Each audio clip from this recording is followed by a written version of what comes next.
السلام علیکم دوستو، آج کی ویڈیو میں بیان کروں گا تحیۃ الوضو کی فضیلت۔ سامعین، حضرت ابو ہریرہ رضی اللہ تعالی عنہ سے روایت ہے کہ رسول اللہ صلی اللہ علیہ وآلہ وسلم نے ایک دن فجر کی نماز کے بعد حضرت بلال رضی اللہ تعالی عنہ سے ارشاد فرمایا کہ تمہیں اپنے جس اسلامی عمل سے سب سے زیادہ امید خیر و ثواب ہو وہ مجھے بتلاؤ، کیونکہ میں نے تمہارے چپلوں کی چاپ جنت میں اپنے آگے سنی ہے، یعنی یہ کہ رات میں نے خواب میں دیکھا ہے کہ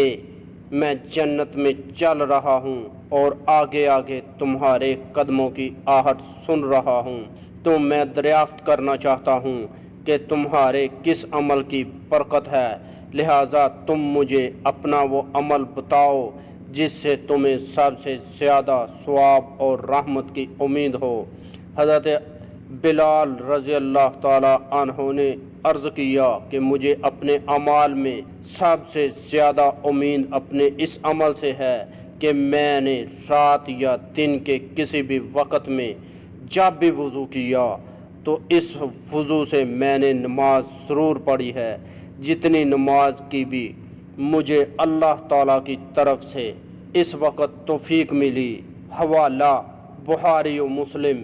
فائدے: انسان نیند سے بیدار ہو کر اپنی حاجت سے فارغ ہو کر جب غسل یا وضو کر لیتا ہے تو اسے ایک خاص قسم کا سرور و انبساط اور ایک عجیب قسم کی خوشی حاصل ہوتی ہے۔ شریعت کی اصطلاح میں اس کیفیت کا نام پاکی اور اس کیفیت کے فقدان کا نام حدث ہے۔ جسم اور روح کا آپس میں گہرا تعلق ہے، اس کی کوئی مثال نہیں ہے۔ ان دونوں میں سے جس پر بھی کوئی کیفیت طاری ہوگی دوسرے کا اس سے خود بخود قدرتی طور پر متاثر ہونا ضروری ہے۔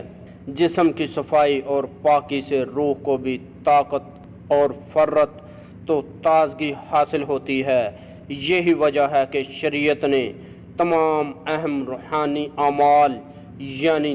نماز، تلاوت اور طواف کے لیے طہارت کو ضروری قرار دیا ہے، تاکہ جسم اور روح دونوں جب خداوند قدوس کی بارگاہ میں حاضر ہوں اور فرشتوں کی مبارک روحانی محفل میں شریک ہوں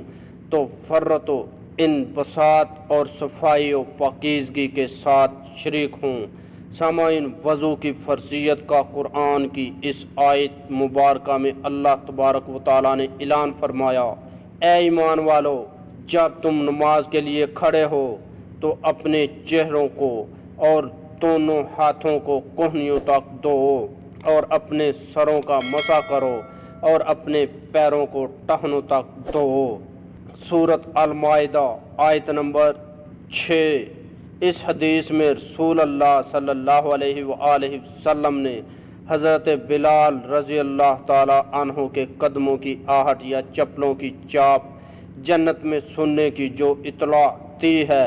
اس کا مشاہدہ سرکار دو عالم صلی اللہ علیہ وآلہ وسلم کو عالم غیب سے نیند کی حالت میں یا حالت بیداری میں ظاہر ہوا، یا پھر رسول اللہ صلی اللہ علیہ وآلہ وسلم نے شب معراج میں جنت میں اپنے آگے حضرت بلال رضی اللہ تعالی عنہ کے قدموں کی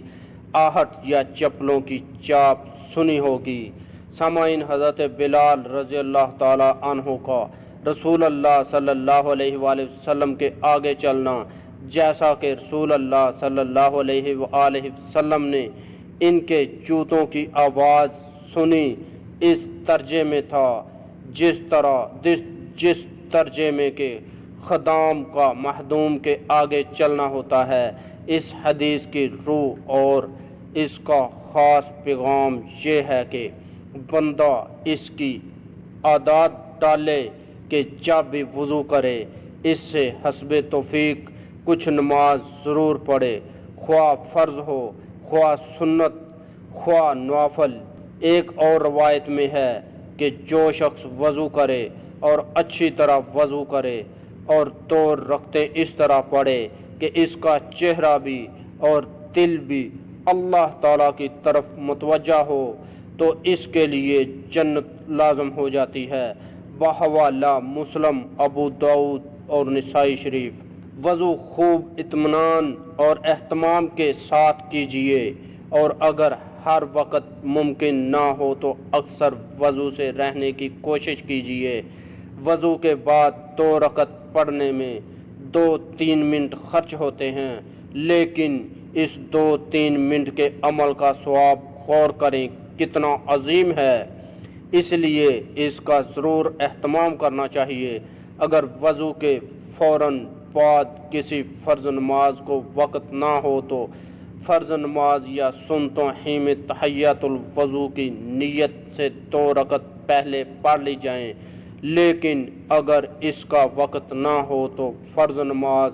یا سنتوں ہی میں تحیۃ الوضو کی نیت کر لی جائے تو اللہ تعالیٰ کی رحمت کاملہ سے امید ہے کہ انشاءاللہ اس نیت سے بھی تحیۃ الوضو کا ثواب